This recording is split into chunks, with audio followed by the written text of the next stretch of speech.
সংসার ছোট হোক বা বড়, কাজ তো সমানই থাকে। সকাল থেকে রাত পর্যন্ত আমরা কত কিছুই না করে ফেলি। যেদিন মনে করি কাজটা আজকে কম, সেদিন দেখি কাজের পরিমাণ আরও বেশিই থাকে। আসসালামু আলাইকুম সংসারী বধূরা, আশা করি সবাই ভালো আছেন।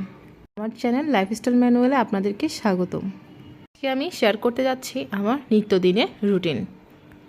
সেখানে হয়তো রান্নাবান্নাটা ভিন্ন হতে পারে, কিন্তু কাজ প্রতিদিন একই থাকে।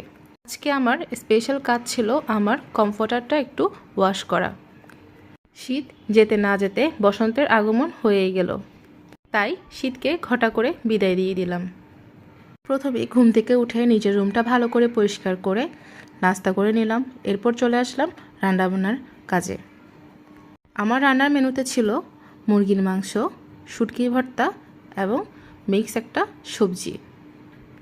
আমাদের বাসার সবাই ভর্তা জিনিসটা খুবই পছন্দ করে, তাই চেষ্টা করি প্রতিদিনের মেনুতে একটা না একটা ভর্তার আইটেম রাখার। প্রতিদিনই ট্রাই করি নতুন কোনো কিছু দিয়ে ভর্তা তৈরি করার। আমি এইদিকে রান্না করতে করতে আমার হেল্পিং হ্যান্ড চলে এসেছে। ওকে দিয়ে আমার কমফোর্টারটা ভালো করে ওয়াশ করিয়ে চলে গেলাম দুইজনেই ছাদে। আমি যে গেটটাতে আমার কমফোর্টারটা শুকাতে দিব সেটা আমি ভালো করে আগে মুছে নিলাম, তাহলে এটাতে আর ডাস্ট লাগবে না। আমি আবার চলে আসলাম আমার রান্নাঘরে বাকি রান্না শেষ করার জন্য।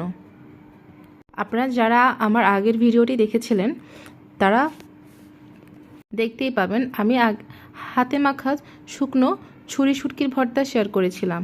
আজকে আমি আরেকটা ভর্তা রেডি করেছি, তাও ছুরি শুটকির, তবে সেটা অন্যভাবে।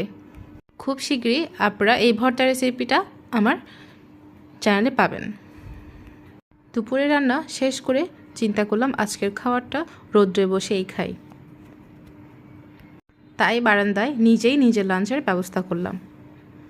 খাওয়া দাওয়া শেষ করে বিকালটায় খুব লম্বা একটা ঘুম দিলাম, কারণ খুব সকালে ঘুম থেকে উঠেছিলাম। উঠে কিছু প্রয়োজনীয় জিনিসপত্রের জন্য গ্রসারি শপে গেলাম।